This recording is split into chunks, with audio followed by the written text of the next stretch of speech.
ലോകത്തിൽ ഇപ്പോൾ നടക്കുന്ന എല്ലാ യുദ്ധങ്ങളും ഭൂമിയെ അടിസ്ഥാനമാക്കിയുള്ളതാണ്. പ്രധാനമായും റഷ്യ ഉക്രൈൻ യുദ്ധം, അമേരിക്കയുടെ ഇറാഖ് അധിനിവേശം, അല്ലെങ്കിൽ അതിന് മുൻപ് സംഭവിച്ച പരമോന്നത രാജ്യങ്ങളെല്ലാം നടത്തിയിരുന്ന എല്ലാ യുദ്ധങ്ങളും പ്രകൃതി വിഭവങ്ങൾക്കും എണ്ണയ്ക്കും സ്വർണത്തിനും വേണ്ടി മാത്രമുള്ളതായിരുന്നു. എന്നാൽ ഇന്ന് സംഭവിക്കുന്നത് പോലെ ഒരു മരുഭൂമിയിലോ ഒരു വനത്തിലോ അടുത്ത 50 വർഷത്തേക്ക് ഒരു യുദ്ധം നടക്കാൻ പോകുന്നില്ല. ഈ യുദ്ധം ഇനി മഞ്ഞിൻ കീഴിൽ നടക്കാൻ പോവുകയാണ് എന്ന് പറഞ്ഞാൽ നിങ്ങളിൽ എത്ര പേർക്കത് വിശ്വസിക്കാൻ സാധിക്കും? ഞാനീ പറയുന്നത് തന്നെ ഒരല്പം വ്യത്യസ്തമായി തോന്നും, അല്ലേ? മറ്റൊന്നുമല്ല, 2060-കൾക്ക് ശേഷം ഭൂമിയിലെ മറ്റൊരു പോരാട്ടക്കളമായി ആർട്ടിക് സമുദ്ര മേഖല, ഉത്തരധ്രുവം മാറാൻ പോവുകയാണ്. അങ്ങനെയാണെങ്കിൽ ഈ ആർട്ടിക് സമുദ്ര മേഖല എത്രത്തോളം പ്രധാനപ്പെട്ടതാണ്? ലോകത്തിലെ ഏറ്റവും മികച്ച 5 രാജ്യങ്ങൾ ആർട്ടിക് സമുദ്ര മേഖലയിൽ ശ്രദ്ധ കേന്ദ്രീകരിക്കുന്നത് എന്തുകൊണ്ട്? ആ മഞ്ഞിനടിയിൽ ശരിക്കും എന്താണുള്ളത്? ഇവയെല്ലാം ഈ വീഡിയോയിലൂടെ വിശദമായി അറിയാം.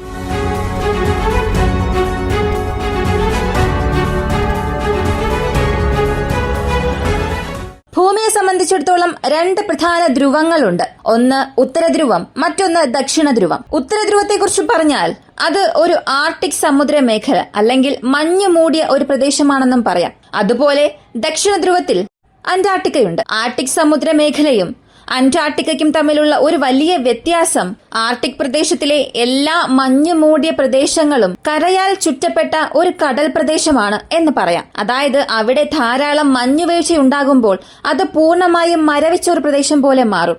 എന്നാൽ അന്റാർട്ടിക്ക എന്നത് കടലാൽ ചുറ്റപ്പെട്ട ഒരു പ്രദേശമാണ്, അല്ലെങ്കിൽ ഒരു ദ്വീപിന്റെ ഘടനയുള്ള പ്രദേശമാണെന്നും പറയാം. ലോകത്തിന്റെ ക്ഷേമത്തിന് അന്റാർട്ടിക്കയേക്കാൾ വളരെ പ്രധാനമാണ് ആർട്ടിക് സമുദ്ര മേഖല. കാരണം ഇതുവരെയും മനുഷ്യർ അധികം പര്യവേഷണം ചെയ്യപ്പെട്ടിട്ടില്ലാത്ത ഒരു പ്രദേശമാണ് അന്റാർട്ടിക്ക. എന്നാൽ ആർട്ടിക് സമുദ്ര മേഖല അങ്ങനെയല്ല. ഇവയ്ക്കെല്ലാം പിന്നിൽ പല രഹസ്യങ്ങളും ഉണ്ട്. ഇപ്പോ നിലനിൽക്കുന്ന രാജ്യങ്ങൾ നടത്തുന്ന ചില കരുനീക്കങ്ങളും അവിടെയുണ്ട്. ഭൂമിശാസ്ത്രപരമായി നോക്കിയാൽ ഈ ആർട്ടിക് സമുദ്ര മേഖലയിൽ സമുദ്രങ്ങൾ പങ്കിടുന്ന 8 രാജ്യങ്ങളുണ്ട്. ഇതിൽ ആദ്യത്തേത് Russia, America, Sweden, Finland, Norway, Denmark, Canada, Iceland എന്നിവയാണ്. ഈ 8 രാജ്യങ്ങളിൽ നോർവേ, സ്വീഡൻ ഇവർക്ക് വലിയ വിഹിതമൊന്നും ആ സമുദ്ര പ്രദേശത്തില്ല.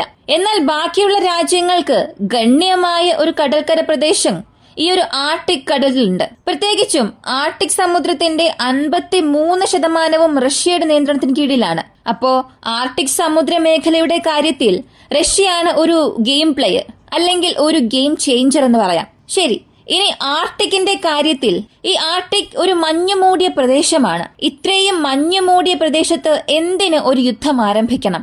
അല്ലെങ്കിൽ എന്തിന് ആ ഒരു പ്രദേശത്തെ ലക്ഷ്യം വയ്ക്കണം എന്ന ഒരു ചോദ്യം എല്ലാവരുടെ മനസ്സിലും വരാം. കാരണം അറിയണമെങ്കിൽ ഇതിനെ 2ആയി ഭാഗിക്കണം. ഒന്നാമത്തേത്, ഈ ആർട്ടിക് സമുദ്ര മേഖലയെ സൈനിക നിയന്ത്രണത്തിൽ കൊണ്ടുവരുന്നത് ആരാണോ അടുത്ത 2-3 നൂറ്റാണ്ടിൽ ഈ ലോകത്തിലെ അചഞ്ചലമായ ശക്തി ഒരുപക്ഷെ അവരായിരിക്കും. ഇത് സൈനിക വിഭാഗത്തിന്റെ കാര്യത്തിലാണ്. മറുവശത്ത് സാമ്പത്തികമായി ഏത് രാജ്യമാണോ നേതൃത്വം വഹിക്കാൻ ആഗ്രഹിക്കുന്നത്, അല്ലെങ്കിൽ ഏഷ്യൻ വിപണിയെ ആക്സസ് ചെയ്യുന്നതിനായാലും അല്ലെങ്കിൽ ഷിപ്പിംഗ് റൂട്ട്സിന് ആക്സസ് ചെയ്യുന്നതിനായാലും ആരാണോ നേതൃത്വം വഹിക്കാൻ ആഗ്രഹിക്കുന്നത്, അടുത്ത 2-3 നൂറ്റാണ്ടത്തേക്ക് ഈ ആർട്ടിക് സമുദ്ര മേഖലയെ നിയന്ത്രിക്കുന്നത് അവരായിരിക്കും. ആദ്യം സൈനികം സംബന്ധിക്കുന്ന വിഭാഗത്തിന് കീഴിലുള്ള വിശദാംശങ്ങൾ അറിയാം. ഈ രാജ്യങ്ങൾ 200 സ്ഥലങ്ങളിൽ സജീവ സൈനിക താവളം നിർമ്മിക്കാൻ ശ്രമിക്കുന്നുണ്ട്. എന്നാൽ ഇപ്പോ ആക്റ്റീവായുള്ള വലിയ വലിയ ബേസസ് നാറ്റോയുടേതാണ്. പ്രത്യേകിച്ച് അലാസ്ക മേഖലയിൽ അമേരിക്കയുടേതും റഷ്യൻ നിയന്ത്രണത്തിലുള്ള പ്രദേശങ്ങളിലുള്ളത് റഷ്യയുടേതും. കൃത്യമായ ഒരു കണക്കുകൂട്ടൽ നടത്തിയാൽ ഈ ആർട്ടിക് സമുദ്ര മേഖലയിൽ ഏകദേശം 50 ബേസുകളുണ്ട്.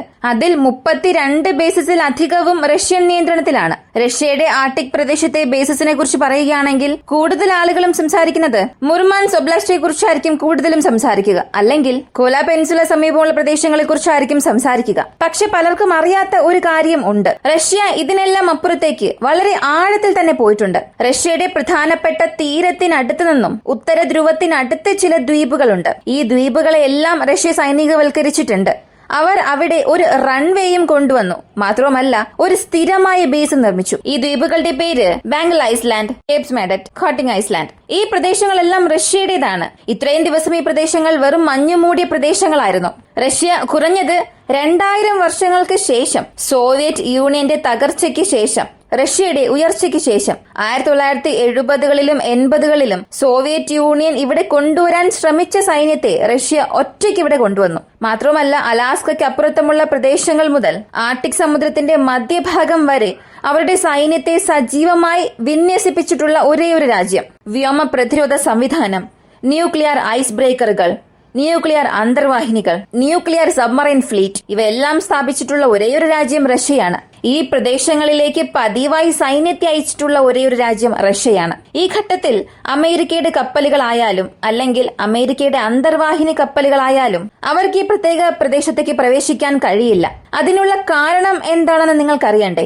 ഈ ഐസ് മുഴുവനും പൊട്ടിച്ച് അകത്തേക്ക് കടക്കണം എന്നുണ്ടെങ്കിൽ, അല്ലെങ്കിൽ ഈ ഐസ് മുഴുവനും നീക്കം ചെയ്ത് ഒരു വഴി സൃഷ്ടിക്കണമെങ്കിൽ നിങ്ങൾക്ക് ഐസ് ബ്രേക്കറുകൾ ആവശ്യമാണ്. ഈ ലോകത്തിൽ സജീവമായ ഐസ് ബ്രേക്കറുകളുടെ പട്ടിക പരിശോധിച്ചാൽ അതിലേകദേശം 80 എണ്ണം കാണും. അതിൽ 49 എണ്ണവും റഷ്യയുടേതാണ്. കൂടാതെ ഈ ഐസിനെ തകർക്കാൻ കഴിയുന്ന എല്ലാ കപ്പലുകളും ഡീസൽ വൈദ്യുതിയിൽ പ്രവർത്തിക്കുന്ന ഐസ് ബ്രേക്കറുകൾ മാത്രമാണ്. എന്നാൽ ആണവോർജ്ജത്തിൽ പ്രവർത്തിപ്പിക്കുന്ന ഐസ് ബ്രേക്കറുകളുള്ള ഒരേയൊരു രാജ്യം റഷ്യ മാത്രമാണ്. 30-ലധികം ഐസ് ബ്രേക്കറുകൾ ഡീസൽ വിഭാഗത്തിൽ മാത്രം റഷ്യയുടെ പക്കലുണ്ട്. അതുപോലെ അവരുടെ കപ്പലുകളിൽ 7-ലധികം ആണവോർജ്ജത്തിൽ പ്രവർത്തിക്കുന്ന ഐസ് ബ്രേക്കറുകളും സജീവമാണ്. വീണ്ടും ഒരു 3 ഐസ് ബ്രേക്കറുകൾ കൂടെ നിർമ്മിച്ചുകൊണ്ടിരിക്കുകയാണ്. കഴിഞ്ഞ വർഷം പോലും ഇന്ത്യ നടത്തിയ ഒരു പ്രധാനപ്പെട്ട പ്രസംഗം നിങ്ങൾ അറിഞ്ഞതായിരിക്കും. നമ്മുടെ സ്വന്തം കപ്പൽശാലയിൽ റഷ്യയ്ക്കായി ഐസ് ബ്രേക്കറുകൾ നിർമ്മിച്ച് റഷ്യയ്ക്ക് അയക്കണം. അവയെല്ലാം ആണവോർജ്ജത്തിൽ പ്രവർത്തിക്കുന്ന ഐസ് ബ്രേക്കറുകൾ അല്ല. സാധാരണ diesel powered electric ice breakers ആണ് നമ്മൾ അയക്കണം. ഈ ഒരു രീതിയിലായിരുന്നു ഇന്ത്യ പറഞ്ഞത്.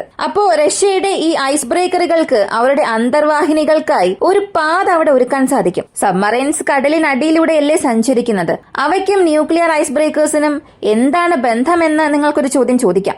എത്ര തന്നെ ഈ സബ്മറൈൻസ് കടലിനടിയിൽ പോകിയാലും അവയ്ക്ക് പെനട്രേറ്റ് ചെയ്ത് മുകളിലേക്ക് വരാൻ കഴിയും എന്നുണ്ടെങ്കിലും ആർട്ടിക് സമുദ്രത്തിലെ മഞ്ഞുപാളികൾക്ക് നിരവധി മീറ്റർ വരെ കനമുണ്ട്. പരമാവധി 1 മുതൽ 1.5 മീറ്റർ കനമുള്ള ഐസുകളെ അന്തർവാഹിനി ഉപയോഗിച്ച് കേടുപാടുകളൊന്നും കൂടാതെ പൊട്ടിച്ച് പുറത്തേക്ക് വരാൻ അന്തർവാഹിനിക്ക് സാധിക്കും. പക്ഷെ 1 മീറ്ററിലും കൂടുതലായാൽ തകർക്കാൻ പ്രയാസമാണ്. എന്നാൽ ഐസിന്റെ നടുവിലുള്ള പൊള്ളയായ ഭാഗം ഇവയെല്ലാം ബന്ധിപ്പിച്ചാൽ 5 അടി കനമുള്ള ഐസിനെ പോലും ആണവോർജ്ജം ഉപയോഗിച്ച് പ്രവർത്തിക്കുന്ന അന്തർവാഹിനികൾക്ക് തകർക്കാൻ കഴിയും. എന്നാൽ ആർട്ടിക് സമുദ്രത്തിലെ ചില സ്ഥലങ്ങളിൽ ഈ ഹിമത്തിന്റെ കനം 20 അടിയിലും കൂടുതലാണ്. അതൊരു പ്രയാസകരമായ സാഹചര്യത്തിലായിരിക്കും. അന്തർവാഹിനി തുളച്ച് മുകളിലേക്ക് വരണമെന്നുണ്ടെങ്കിൽ ഇതുപോലുള്ള ഐസ് ബ്രേക്കർ ഇല്ലാതെ അവർക്ക് അവിടെ ഒന്നും ചെയ്യാൻ കഴിയില്ല. അതുകൊണ്ട് ആർട്ടിക് സമുദ്രത്തിലെ മിക്ക സോണുകളും കൈവശപ്പെടുത്താൻ റഷ്യ ശ്രമിക്കുകയാണ്. അവർ ഇതുവരെയും പൂർണ്ണമായ നിയന്ത്രണത്തിലാക്കിയിട്ടില്ല, പക്ഷെ ഇപ്പോഴും ശ്രമിക്കുന്നുണ്ട്. അതിലും നിരവധി പ്രശ്നങ്ങളുണ്ട്. ഞാൻ ഇതുവരെയും പരാമർശിച്ച എല്ലാ രാജ്യങ്ങളെക്കാളും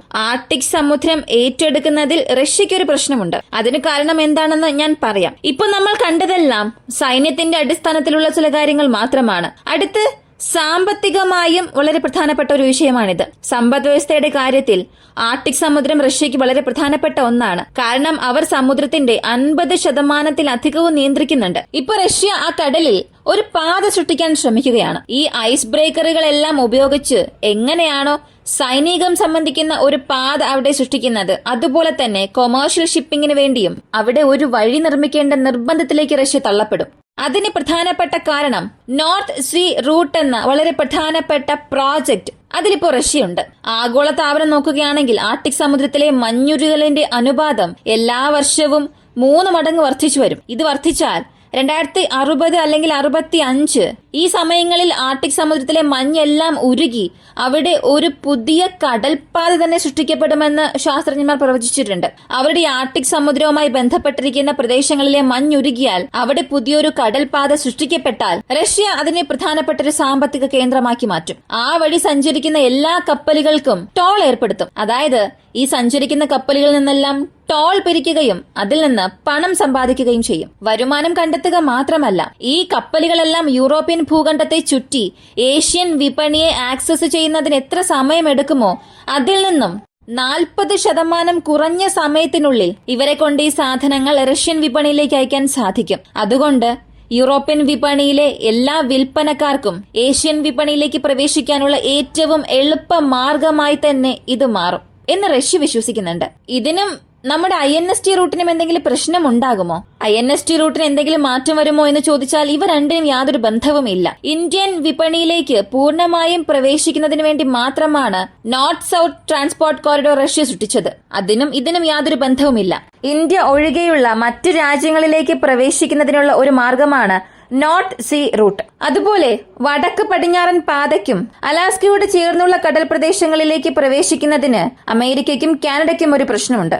അപ്പോ ആർട്ടിക് കടൽ പ്രദേശം സാമ്പത്തികമായി ഒരു വലിയ യുദ്ധക്കളമായി മാറിക്കൊണ്ടിരിക്കുകയാണ്. ഇത്രത്തോളമൊക്കെ ആ പ്രദേശത്തിന് വേണ്ടി ഇവർ ഇങ്ങനെ പോരടിക്കണമെന്നുണ്ടെങ്കിൽ അവിടെ എത്ര പ്രകൃതി വിഭവങ്ങൾ ഉണ്ടാകണം? ഈ വിഭവങ്ങളുടെ പട്ടിക നോക്കിയാൽ ഒരു നിമിഷം നിങ്ങൾ ഞെട്ടിപ്പോകും. ആ പ്രദേശത്തെ പ്രകൃതി വിഭവങ്ങൾ ഇപ്പോഴും പര്യവേഷണം ചെയ്യപ്പെട്ടിട്ട് പോലും ഇല്ല.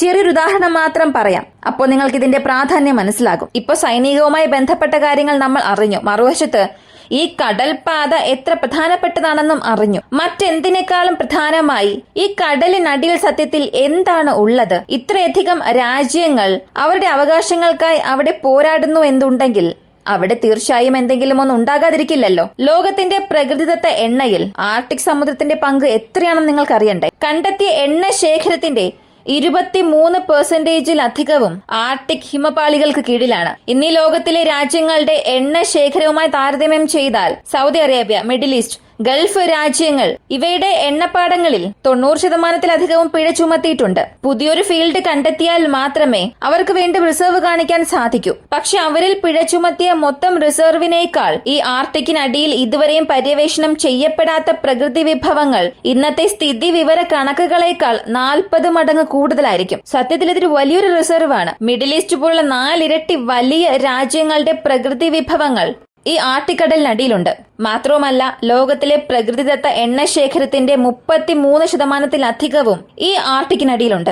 സ്വർണം, ടൈറ്റാനിയം, ലിഥിയം, അപൂർവ ഭൂമി ധാതുക്കൾ എല്ലാം ഈ ഹിമപാളികൾക്കടിയിൽ കാണപ്പെടുന്നു. ഇപ്പോ നിങ്ങൾക്ക് മനസ്സിലായോ എന്തുകൊണ്ടാണ് ഇത്രയധികം രാജ്യങ്ങൾ അവരുടെ അവകാശങ്ങൾക്കായി അവിടെ പോരടിക്കുന്നത് എന്ന്? പക്ഷെ അവർക്ക് എല്ലാം ഈ വിഭവങ്ങൾ ലഭിക്കണമെങ്കിൽ അവർക്ക് പുതിയ കടൽ മാർഗം കണ്ടെത്തണം. അങ്ങനെ ഒരു പുതിയ കടൽപാത കണ്ടെത്തിയാൽ അവർക്കതിന്റെ പ്രയോജനം ലഭിക്കും. എന്നാൽ ഇത് മറ്റു രാജ്യങ്ങൾക്ക് വലിയ പ്രശ്നവും നഷ്ടവും ഉണ്ടാക്കും. അവിടെയുള്ള മുഴുവൻ ഐസും ഉരുകി പോവുകയാണെങ്കിൽ നമ്മുടെ കേരളം ഉൾപ്പെടെ ബാധിക്കപ്പെടാനുള്ള സാധ്യത കൂടുതലാണ്. കാരണം സമുദ്രനിരപ്പ് ഉയരും. ഇങ്ങനെ സമുദ്രനിരപ്പ് ഉയർന്നാൽ 2050-ലൊക്കെ കേരളം മുങ്ങിപ്പോകുമെന്നുള്ള ധാരാളം വാർത്തകൾ ഒരുപക്ഷെ നിങ്ങൾ ഇടയ്ക്ക് കണ്ടിട്ടുണ്ടാകും. ഇതൊക്കെ കള്ളമല്ല, സത്യം തന്നെയാണ്. വടക്ക് തെക്കുള്ള മഞ്ഞുകൾ പൂർണ്ണമായും ഉരുകി കഴിഞ്ഞാൽ ഈ ലോകത്തിന്റെ ഭൂപടം തന്നെ മാറും. ഈ ഒരു വീഡിയോയെ കുറിച്ചുള്ള നിങ്ങളുടെ അഭിപ്രായം കമന്റിൽ പറയുക. കൂടുതൽ അപ്ഡേറ്റ്സ് അറിയാനായി വോയിസ് ഓഫ് ഇന്ത്യ എന്ന നമ്മുടെ ചാനൽ സബ്സ്ക്രൈബ് ചെയ്യുക. മറ്റൊരു വീഡിയോയുമായി വീണ്ടും കാണാം.